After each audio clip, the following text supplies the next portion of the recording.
जय हिंद। इंडियन नेशनल कांग्रेस के फॉर्मेशन से पहले कौन कौन से ऑर्गेनाइजेशंस को एस्टेब्लिश किया गया और उन्होंने किन किन कैंपेन्स में पार्टिसिपेट किया, उस सब के बारे में बातचीत हमने इससे पिछले सेशन में ख़त्म कर दी थी। आज हम शुरू कर रहे हैं एक नया चैप्टर टाइटल्ड है Indian National Congress foundation and moderate phase. और आज के सेशन में हमें दो तीन चीज़ों के बारे में पढ़ना है। एक तो हम बात करेंगे इंडियन नेशनल कांग्रेस के फाउंडेशन के बारे में, दूसरा आईएनसी के एस्टेब्लिशमेंट को लेकर एक थ्योरी बहुत डिबेट में रहती है, डिस्कशन में रहती है, और वो थ्योरी है सेफ्टी वॉल थ्योरी। ये सेफ्टी वॉल थ्योरी क्या है उसके बारे में अपन बात करेंगे। कांग्रेस के एम्स क्या थे, ऑब्जेक्टिव्स क्या थे, उसके बारे में पढ़ेंगे। और फाइनली हम बात करेंगे एरा ऑफ मॉडरेट्स के बारे में। आईएनसी के इनिशियल फेज़ को लीड किया मॉडरेट लीडर्स ने, और ये जो मॉडरेट फेज़ के लीडर्स थे इन्होंने क्या कामकाज किया और इनके कामकाज करने का तरीका क्या था, उस सब के बारे में आज अपने को बातचीत करनी है, पढ़ना है।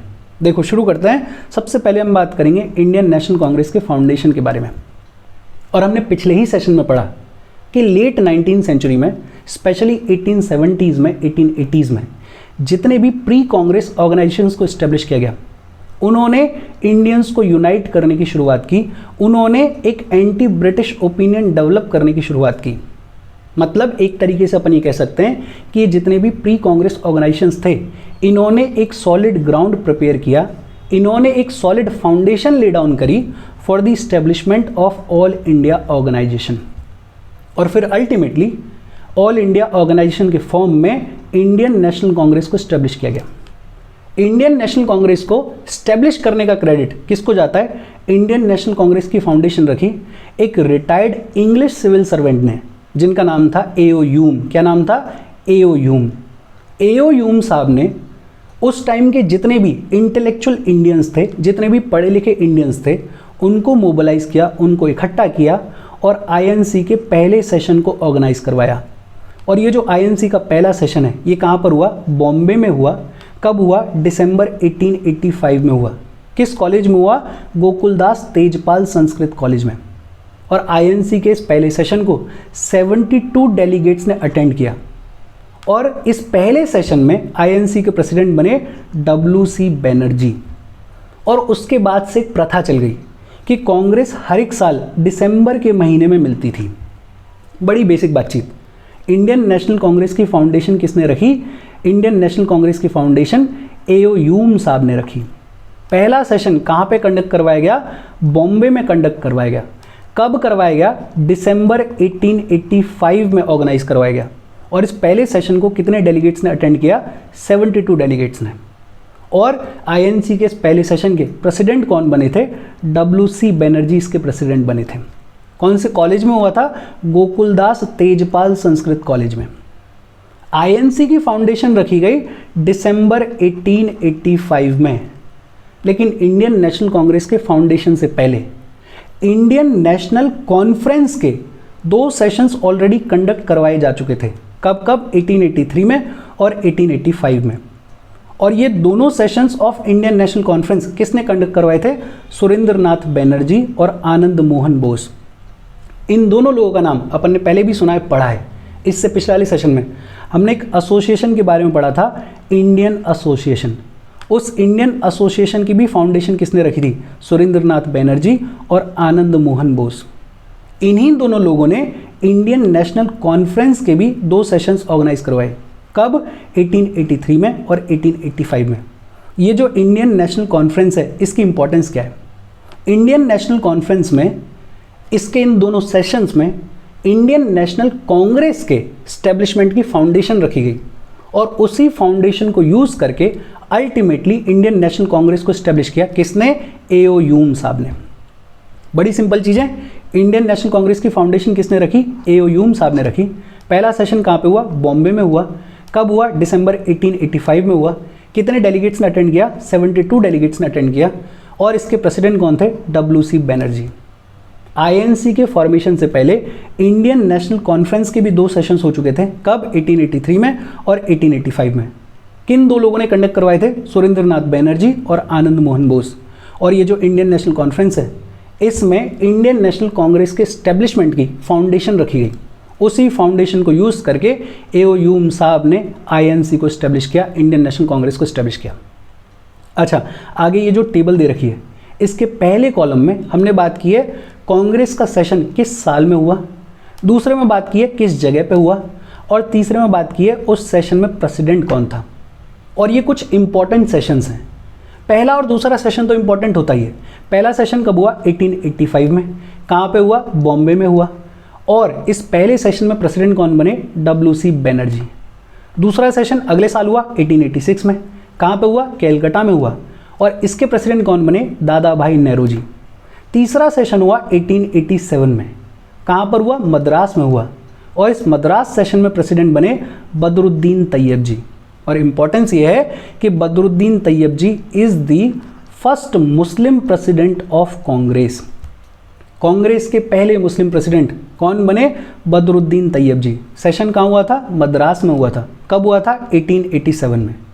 फिर चौथा सेशन हुआ 1888 में। कहाँ पे हुआ? इलाहाबाद में हुआ। और इस इलाहाबाद सेशन में प्रेसिडेंट कौन बने? George Yule. और जॉर्ज यूले की इंपॉर्टेंस ये है कि ये फर्स्ट इंग्लिश मैन हैं जो कि कांग्रेस के प्रेसिडेंट बने। First English man who became the president of Congress, उनका नाम क्या है? George Yule. सेशन कहाँ हुआ था? इलाहाबाद में हुआ था। कब? 1888 में। फिर 1917 में कांग्रेस का सेशन हुआ। कहाँ पर? कैलकाटा में। और इस कैलकाटा सेशन की प्रेसिडेंट कौन थी? Annie Besant. और एनी बेसेंट की इंपॉर्टेंस ये है कि ये कांग्रेस की फर्स्ट विमेन प्रेसिडेंट बनी। First women president of Congress कौन है? Annie Besant. सेशन कहाँ हुआ था? कैलकाटा में हुआ था। कब? 1917 में। फिर 1923 में कांग्रेस का स्पेशल सेशन हुआ दिल्ली में। और इस दिल्ली सेशन में प्रेसिडेंट बने अब्दुल कलाम आज़ाद। और Abdul Kalam Azad youngest president of Congress बने। फिर 1925 में कांग्रेस का सेशन हुआ कानपुर में। और इस कानपुर सेशन में प्रेसिडेंट बनी Sarojini Naidu. And Sarojini Naidu is the first Indian women who became the president of Congress. पहली विमेन जो कांग्रेस की प्रेसिडेंट बनी उनका नाम है एनी बेसेंट। सेशन कहाँ हुआ था? कैलकाटा में। कब हुआ था? 1917 में।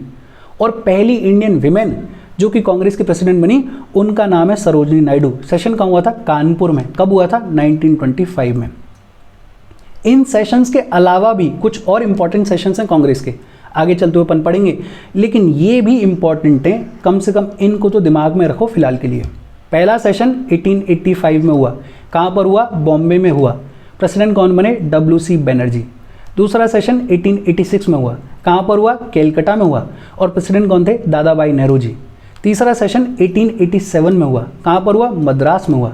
प्रेसिडेंट बने Badruddin Tyabji, first Muslim president of Congress. फिर चौथा सेशन 1888 में हुआ। कहाँ पर हुआ? इलाहाबाद में हुआ। और प्रेसिडेंट बने George Yule, first English man who became the president of Congress. फिर 1917 में कांग्रेस का सेशन हुआ कैलकाटा में।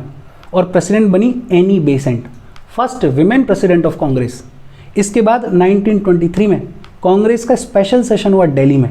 प्रेसिडेंट बने Abdul Kalam Azad, youngest president of Congress. और फाइनली 1925 में कांग्रेस का सेशन हुआ कानपुर में। प्रेसिडेंट बनी Sarojini Naidu, first Indian women who became the president of Congress. इसके अलावा एक और चीज़ है, 1890 में Kadambini Ganguly became the first women to address the Congress session. Congress के सेशन को एड्रेस करने वाली पहली विमेन कौन है? कदम्बिनी गांगुली हैं। कब एड्रेस किया इन्होंने? 1890 में। और ये जो कदम्बिनी गांगुली हैं ये कैलकाटा यूनिवर्सिटी की ग्रेजुएट थी। बड़ी सिंपल सी चीज़ें एक बार फिर से देख लेते हैं, ये सब आपके दिमाग में रजिस्टर हो जाना चाहिए अभी। INC की फाउंडेशन किसने रखी? A.O. ह्यूम साहब ने रखी। पहला सेशन कहाँ हुआ? बॉम्बे में हुआ। कब हुआ? दिसंबर 1885 में हुआ। कितने डेलीगेट्स ने अटेंड किया? 72। प्रेसिडेंट कौन थे? WC बनर्जी। कौन से कॉलेज में हुआ था? गोकुलदास तेजपाल संस्कृत कॉलेज में। इस INC की फाउंडेशन से पहले इंडियन नेशनल कॉन्फ्रेंस के भी 2 सेशंस हो चुके थे। कब? 1883 में और 1885 में। किसने करवाए थे? सुरेंद्रनाथ बनर्जी और आनंद मोहन बोस। और इंडियन नेशनल कॉन्फ्रेंस की इंपॉर्टेंस आपको पता है, अपन ने पढ़ लिया। इंपॉर्टेंट सेशंस एक तो याद रख लो, 1887 कहाँ पर हुआ? मद्रास में। और प्रेसिडेंट कौन थे? Badruddin Tyabji. First Muslim president of Congress कौन है? Badruddin Tyabji. First Englishman who became the president of Congress, उनका नाम क्या है? George Yule. सेशन कहाँ हुआ था? इलाहाबाद में। कब? 1888 में। पहली विमेन प्रेसिडेंट कौन है? Annie Besant. कहाँ हुआ था सेशन? कैलकाटा में। कब? 1917 में। Youngest president Abdul Kalam Azad. कहाँ हुआ था सेशन? दिल्ली में। कब? 1923 में। और पहली इंडियन विमेन प्रेसिडेंट कौन है? सरोजनी नायडू। सेशन कहाँ हुआ था? कानपुर में। कब? 1925। और पहली विमेन जिन्होंने कांग्रेस के सेशन को एड्रेस किया उनका नाम क्या है? कदम्बिनी गांगुली। कब हुआ था? 1890 में। ये बेसिक चीज़ है। अच्छा, कांग्रेस के स्टैब्लिशमेंट को लेकर एक थ्योरी बहुत डिबेट में रहती है, डिस्कशन में रहती है, और उस थ्योरी का नाम है सेफ्टी वॉल थ्योरी। ये सेफ्टी वॉल थ्योरी क्या है? देखो, सेफ्टी वॉल थ्योरी के जितने भी सपोर्टर्स हैं वो ये आर्ग्यू करते हैं कि नो डाउट ह्यूम साहब ने कांग्रेस की फाउंडेशन रखी। कांग्रेस को स्टैब्लिश किसने किया? एओ ह्यूम साहब ने। लेकिन एओ ह्यूम का जो इंटेंशन था वो इंडियंस की भलाई करना नहीं था। एओ ह्यूम को ये समझ में आ रहा था कि ब्रिटिश गवर्नमेंट के अगेंस्ट में इंडियंस का गुस्सा बढ़ता जा रहा है, इंडियंस का डिसकंटेंट बढ़ता जा रहा है, और अगर इस गुस्से को, इस डिसकंटेंट को शांत करने के लिए कोई तरीका नहीं निकाला गया तो ये इंडियंस ब्रिटिश गवर्नमेंट के अगेंस्ट में यूनाइट हो जाएंगे, और अगर यूनाइट हो गए तो ब्रिटिश गवर्नमेंट को चैलेंज करेंगे। और अभी कुछ साल पहले 1857 जैसा बड़ा रिवोल्ट हुआ था, और आज की डेट में ब्रिटिश गवर्नमेंट कमज़ोर थी। अगर इंडियंस यूनाइट हो गए फिर से, तो अब ब्रिटिश गवर्नमेंट उस यूनिटी को, उस चैलेंज को झेल नहीं पाएगी। तो इस गुस्से को शांत करने के लिए एक प्लेटफॉर्म के तौर पे कांग्रेस को स्टैब्लिश किया था एओ ह्यूम साहब ने। बेसिक ह्यूम साहब का आइडिया ये था कि किसी भी तरीके से इंडियंस को शांत रखा जाए, और ये कुछ हद तक समझ में भी आता है। फॉर एग्जाम्पल, किसी इंसान को बहुत ज़्यादा गुस्सा आ रहा है और उसकी बात सुनने के लिए कोई भी तैयार नहीं है, तो वो इंसान और ज़्यादा गुस्सा करेगा, और ज़्यादा उल्टी सीधी हरकतें करेगा। लेकिन वहीं किसी इंसान को गुस्सा आ रहा है और कोई सामने से शांति से बैठ के उसकी बात को सुन ले, तो आदमी ठंडा हो जाता है। और अगर ठंडा हो जाएगा तो 1857 जैसा रिवोल्ट नहीं कर सकता, ठंडा हो जाएगा तो यूनिटी क्रिएट नहीं कर सकता, ठंडा हो जाएगा तो ब्रिटिश गवर्नमेंट को चैलेंज नहीं करेगा। इसी गुस्से को शांत करने के लिए, ठंडा करने के लिए कांग्रेस को एज अ प्लेटफॉर्म स्टैब्लिश किया था एओ ह्यूम साहब ने। एक्चुअल में इंडियंस को कोई पावर नहीं दी गई थी, एक्चुअल में कांग्रेस को कोई पावर नहीं दी गई थी। ये कहते हैं सेफ्टी वॉल थ्योरी के सपोर्टर्स। और इसीलिए एओ ह्यूम साहब ने उस टाइम के वाइसरॉय लॉर्ड डफरिन को भी कन्विंस किया था और उनको बोला था कि आप कांग्रेस के फॉर्मेशन को ऑब्स्ट्रक्ट ना करो, रोक मत लगाना। ये जो सेफ्टी वॉल थ्योरी है, इसके सपोर्टर्स हैं एक्सट्रीमिस्ट लीडर्स जैसे Lala Lajpat Rai.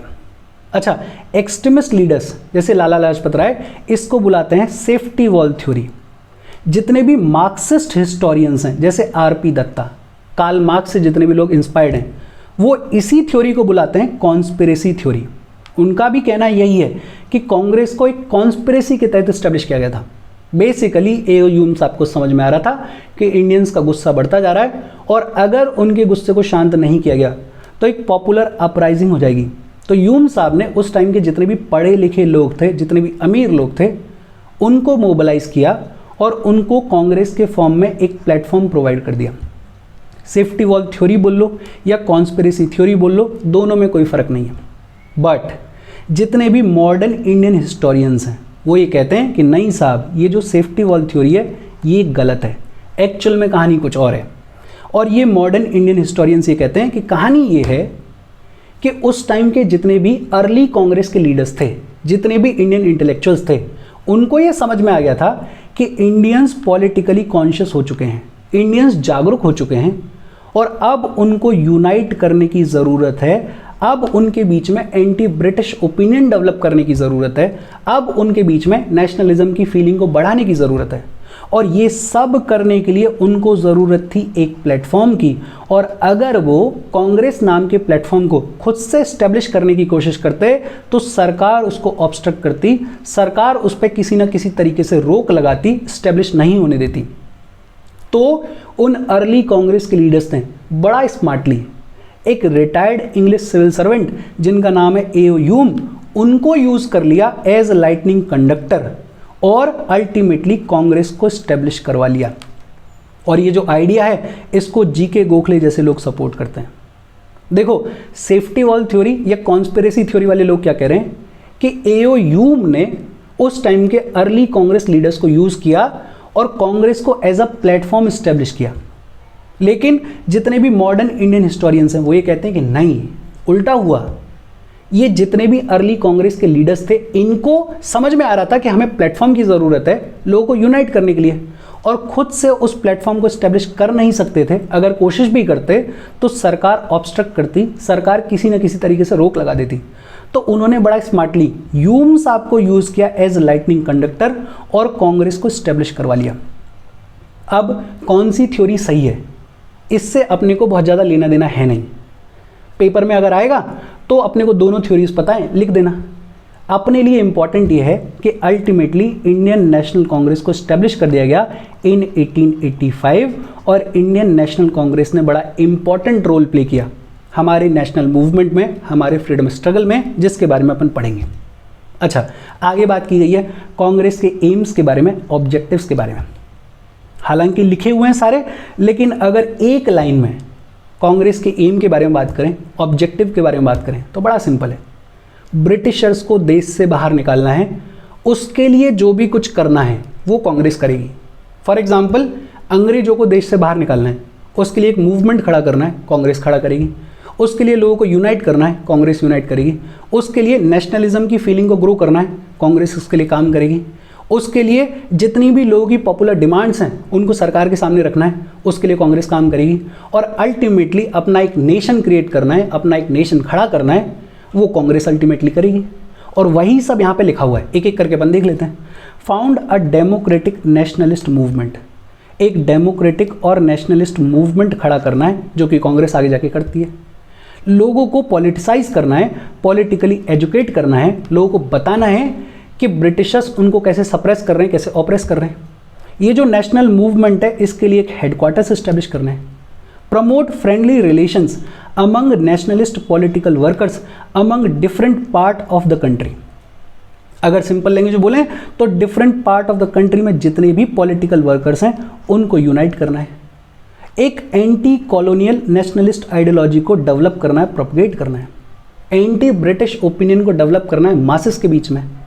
Formulate and present popular demands before the government, जो भी इंडियंस की डिमांड्स हैं उनको सरकार के सामने रखना है। फीलिंग ऑफ नेशनल यूनिटी को डेवलप करना है, कंसोलिडेट करना है, नेशनलिज्म की फीलिंग को ग्रो करना है, और फिर अल्टीमेटली एक इंडियन नेशन हुड को खड़ा करना है, नर्चर करना है। ये सिंपल एम्स हैं, ऑब्जेक्टिव्स हैं कांग्रेस के। अगर आपको एक लाइन समझ में आती है कि अंग्रेजों को देश से बाहर निकालना है, उसके लिए जो भी चीज़ें करनी है वो सब कांग्रेस के एम्स हैं, ऑब्जेक्टिव्स हैं। अगर ये समझ में आता है तो एम्स एंड ऑब्जेक्टिव्स बड़ा इजीली समझ में आ जाएंगे। अच्छा, कांग्रेस फॉर्म हुई 1885 में, और 1885 से लेके 1905 तक कांग्रेस को लीड कर रहे थे मॉडरेट लीडर्स। ये मॉडरेट लीडर्स ने क्या कामकाज किया और इनका कामकाज करने का तरीका क्या था, वो सब अपने को पढ़ना है। अच्छा, 1905 के बाद में कांग्रेस की लीडरशिप जो है वो यंग लीडर्स के हाथ में जाएगी, और ये जो यंग लीडर्स हैं ये थोड़े अग्रेसिव हैं। इनका जो कामकाज करने का तरीका है वो इन मॉडरेट से थोड़ा सा अलग है। ये जो 1905 के बाद के कांग्रेस के लीडर्स हैं, यंग लीडर्स हैं, इनको बुलाया जाता है एक्सट्रीमिस्ट। क्या बुलाया जाता है? एक्सट्रीमिस्ट। इनको एक्सट्रीमिस्ट बुलाते हैं। और 1885 से लेकर 1905 के बीच में जितने भी लीडर्स थे उनको अलग डिस्टिंग्विश करने के लिए मॉडरेट्स बुला देते हैं। क्या बुला देते हैं? मॉडरेट्स। पॉपुलर मॉडरेट लीडर्स कौन कौन से थे? एक तो दादा भाई नेहरू, नाम सुना है आपने इनका, फिरोज शाह मेहता, दूसरे D.E. वाचा, फिर W.C. बनर्जी, और उसके बाद सुरेंद्र नाथ बनर्जी। पॉपुलर मॉडरेट लीडर्स कौन कौन से थे? दादा भाई नेहरू जी, फिरोज शाह मेहता, D.E. वाचा, W.C. बनर्जी और सुरेंद्र नाथ बनर्जी। और ये जितने भी मॉडरेट लीडर्स थे ये लिबरलिज्म में बिलीव करते थे, ये फ्रीडम में बिलीव करते थे, और इनकी अप्रोच मॉडरेट थी। बेसिकली ये कॉन्स्टिट्यूशनल एजिटेशन में बिलीव करते थे। इनका मानना था कि कानून की किताब में जो भी लिखा हुआ है, रूल्स एंड रेगुलेशंस में जो भी लिखा हुआ है, कॉन्स्टिट्यूशन में जो भी लिखा हुआ है, उसके तहत चलते हुए हम एजिटेशन करेंगे। मतलब अग्रेसिव नहीं है, आउट ऑफ द लाइन नहीं जा रहे हैं, कॉन्स्टिट्यूशनल तरीके से एजिटेशन कर रहे हैं। और इनका काम करने का तरीका स्लो था और ऑर्डरली था। धीरे धीरे प्रोग्रेस कर रहे थे ये लोग। और जैसे जैसे आप हिस्ट्री पढ़ोगे आपको ये समझ में आएगा कि क्यों ये लोग कॉन्स्टिट्यूशनल एजिटेशन पर डिपेंडेंट हैं, क्यों ये लोग स्लोली और ऑर्डरली काम कर रहे हैं। बिकॉज पहली बार इंडियन नेशनल कांग्रेस को स्टैब्लिश किया गया है, एक ऑल इंडिया ऑर्गेनाइजेशन को स्टैब्लिश किया गया है, पहली बार ये लीडर्स के पास में थोड़ी बहुत पावर आई है। ये लोग समझने की कोशिश कर रहे हैं कि कांग्रेस क्या है, इंडियंस कैसे ऑपरेट करते हैं। ये लोग समझने की कोशिश कर रहे हैं कि सरकार कैसे फंक्शन करती है, सरकार का क्या रवैया है। एकदम से अटैकिंग नहीं हो सकते हैं, एकदम से अग्रेसिव नहीं हो सकते हैं। इनिशियल फेज में चीज़ों को समझा जा रहा है और इसीलिए रास्ता कौन सा है, कॉन्स्टिट्यूशनल एजिटेशन का रास्ता कौन सा है, स्लो है, ऑर्डरली है। ये सरकार के सामने जितनी भी डिमांड्स रख रहे हैं वो डिमांड्स रख रहे हैं प्रेयर के थ्रू, पेटिशन के थ्रू, प्रोपेगेंडा के थ्रू। प्रेयर, हाथ जोड़ रहे हैं, रिक्वेस्ट कर रहे हैं कि भाई हमारी ये डिमांड है, प्लीज़ मान लो। अंग्रेज सरकार के सामने पेटिशंस भेज रहे हैं, चिट्ठियाँ भेज रहे हैं, बोल रहे हैं कि प्लीज़ ये डिमांड मान लो। प्रोपेगेंडा क्रिएट कर रहे हैं, लोगों के बीच में एंटी ब्रिटिश ओपिनियन डेवलप करने के लिए काम कर रहे हैं। एंटी ब्रिटिश ओपिनियन डेवलप होगा तो सरकार के ऊपर दबाव आएगा, दबाव आएगा तो सरकार रिफॉर्म्स करेगी। कॉन्स्टिट्यूशनल एजिटेशन है, डिमांड्स को रखा जा रहा है प्रेयर, पेटिशन और प्रोपेगेंडा के through, slow and orderly form में काम कर रहे हैं। और ये जो मॉडरेट लीडर्स हैं ये कुछ हद तक मिसलेड भी हैं, नाइव हैं, भोले हैं। जैसे ये जितने भी मॉडरेट लीडर्स थे इनका मानना था कि ब्रिटिश गवर्नमेंट को इंडियंस की एक्चुअल कंडीशन के बारे में पता नहीं है, इसलिए इतना ज़्यादा एक्सप्लॉयटेशन हो रहा है। और इनका कहना था कि अगर हम ब्रिटिश गवर्नमेंट को इंडियंस की एक्चुअल कंडीशन के बारे में बता देंगे तो ब्रिटिश गवर्नमेंट रिफॉर्म्स करेगी, तो ब्रिटिश गवर्नमेंट चेंजेस करेगी और इंडियंस के साथ में जस्टिस करेगी। सोचो कितने नाइव हैं, कितने भोले लोग हैं, कितना मिसलेड है ये लोग कि इनको लग रहा है कि एक्चुअल में ब्रिटिश गवर्नमेंट को हमारी रियल कंडीशंस के बारे में पता नहीं है। अगर पता होगा तो वो खुद ब खुद रिफॉर्म्स करेंगे। इनफैक्ट लास्ट में अगर देखोगे तो लिखा हुआ है कि ये जितने भी मॉडरेट लीडर्स थे इनका मानना था कि अभी सही टाइम नहीं आया है ब्रिटिश गवर्नमेंट को डायरेक्टली चैलेंज करने का, हमें धीरे धीरे आगे बढ़ने की ज़रूरत है। और इनका ये भी मानना था कि इंडियंस का ब्रिटेन के साथ में कनेक्शन अभी ठीक है, इंडियंस के इंटरेस्ट में है।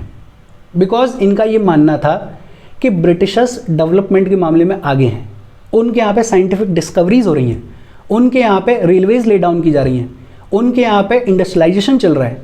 और अगर हम ब्रिटेन के कांटेक्ट में रहेंगे, टच में रहेंगे, तो ये सारी चीज़ें हमारे यहाँ पर भी आएंगी और हमारा भी डेवलपमेंट होगा। तो एक तरीके से ये जितने भी इनिशियल फेज़ के लीडर्स हैं ये काफ़ी कुछ हद तक मिसलेड भी हैं, इनको समझ में नहीं आ रहा है, इनको एक्चुअल सिनेरियो समझ में नहीं आ रहा है। बट बावजूद इस सब के ये जितने भी मॉडरेट लीडर्स हैं इनका बड़ा इंपॉर्टेंट रोल है लोगों के बीच में एक स्ट्रॉन्ग पब्लिक ओपिनियन डेवलप करने के लिए।